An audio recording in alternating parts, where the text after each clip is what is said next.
Ended here, and then the second stage, and the third stage. And the Apollo 11 spacecraft is up here.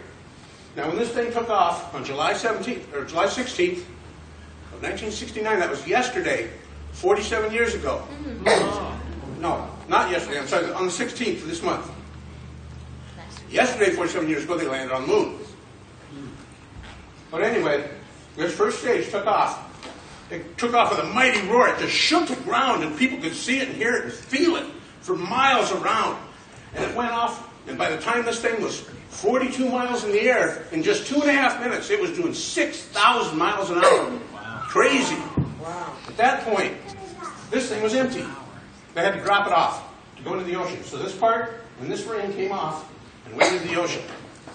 Meanwhile, the very top escape rocket, which is there just in case something should happen, well, they didn't need it anymore, so they left it too. So now this part, it has 5 smaller engines. There's 5 big engines down here and 5 smaller ones right within this housing here. So it's ready to take off some more. By the time it got up to 110 miles in the air, it was doing 16,000 miles an hour. Whoa. That's crazy fast. Wow. Really, really fast. Then it was time to drop it off. So this and this skirt came off, and inside here was one smaller engine. So the rocket's getting lighter and lighter all the time, and needs less and less thrust to keep going faster and faster. So finally, this part took off into orbit. And it finally got up into orbit, which was about 24,000 miles an hour, and shut the engines off. Now you can do that in space. There's no drag, there's no air, nothing to stop it or slow it down. So they can just go into orbit. So here's what's going on.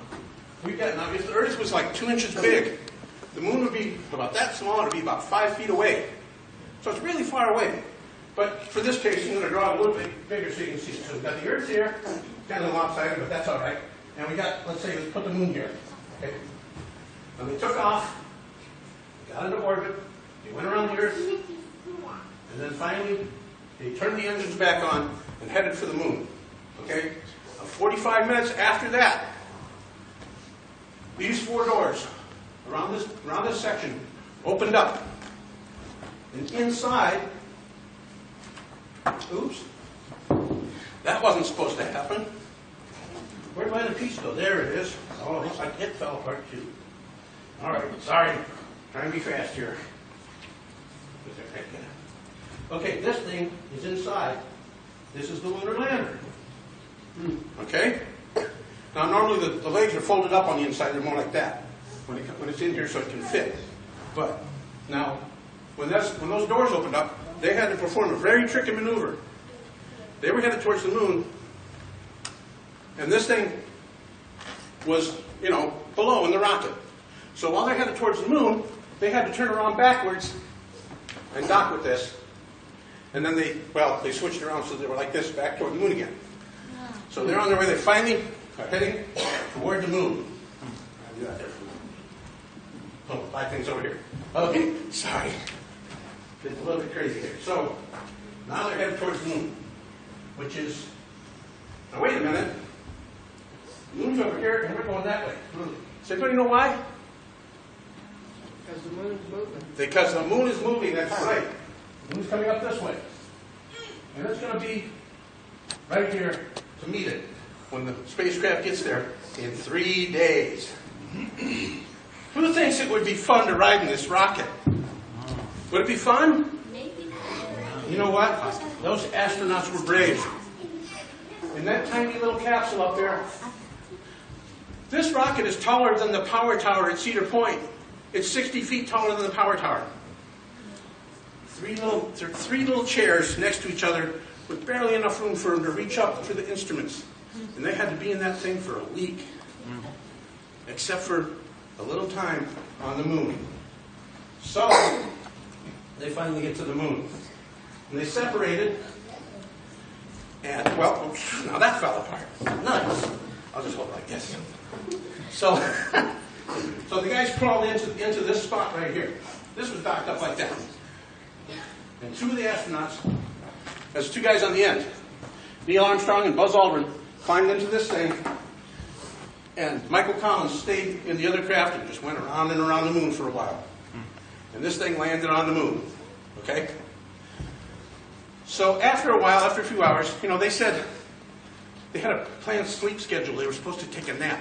And they went, please, can we go on the moon? And they finally said, okay, go on the moon. So they got out, and they walked around for about 2.5 hours on the moon.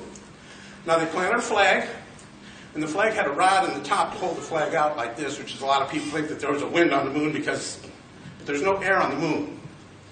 And since there's no air, there's no sky. So in the daytime, the sky is still black. The ground is all lit up, but the sky is black because there's no air to bounce the light around and light up the sky. So anyway, they planted the flag. They put down some seismic reading equipment, which could tell if there's earthquakes on the moon. They put down solar wind reading equipment. And they put down corner reflectors, which if you hit now, today, if you hit them with a laser, you can tell how far away the moon is within that much distance. Because those corner reflectors bounce the light right back to where it came from. So anyway, they spent, even though it was only 2.5 hours walking around on the moon, they spent 21 hours on the moon. Poor Michael Collins, he was up there orbiting the moon. And every time he went around to the backside of the moon, he was in contact with no one. No radio contact with anybody. Wow, that was brave. Okay, so anyway, it was time for him to take off. Now this thing's useless. No more fuel in there. So this part took off. And it came back up to meet Michael Collins in this spaceship. And the 2 astronauts climbed back inside with him, and they let this go. Now that's flying around the moon somewhere. So now they're coming back to Earth. Okay? Now, when they finally get back to Earth, let's go ahead and finish on this plot up, okay? So they went around the moon, and he was orbiting and stuff, and then they came back.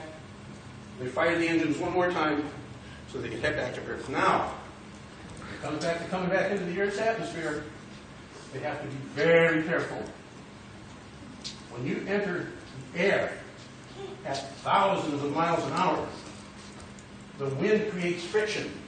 I want everybody to rub your hands together really fast. Feel the heat? That's friction. Now, if you're running several thousands of miles an hour through the atmosphere, you will actually start fire. And that's what happens. If they hit the atmosphere, here's the Earth. If they hit the atmosphere too shallow, they'll bounce off and skip like a rock and be gone forever. If they hit it too steep, they'll burn up. So they have to hit it just right. In the meantime, when this separated and turned around, this round heat shield headed toward the atmosphere. And it was designed to burn and protect the astronauts while they were coming back through. Now, when that fire surrounded the spacecraft, they had no communication with them. The ground crew didn't know if they were going to be all right or not. Made all the calculations. It should be okay. In a couple minutes, they finally got the message that they were good. And they came down and they released 3 big parachutes and came down into the ocean, splashed down. And then a big raft inflated around this. And there was a ship nearby with a helicopter that came and flew over and dropped a basket. The astronauts got in that, and they went back to the ship. And that's how we went to the moon. So,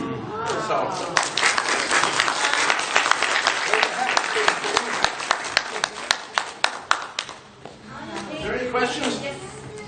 Any questions? How did I put that together? It's made of heavy cardboard tubes, and it's made of shiny plastic banner material, and there's some plastic sticky material that I cut out, and I got letters cut from a sign company who were friends of mine. And it took some time and some care, but it also took a passion for this. And it also took that little golf tee right on top that I found in the middle of a field while I was walking through the field going, what am I going to use for the top? And I looked, and there it was. How about that? Yeah, that's got it. Thank you very much. Hey, John. Yeah. Stop, one question. That's a beautiful replica that you made. Well, thank you. And a good demonstration. I never knew a lot of that stuff. Probably a lot of kids here. Good. I hope everybody learned something. That was a lot of fun. Thank you very much.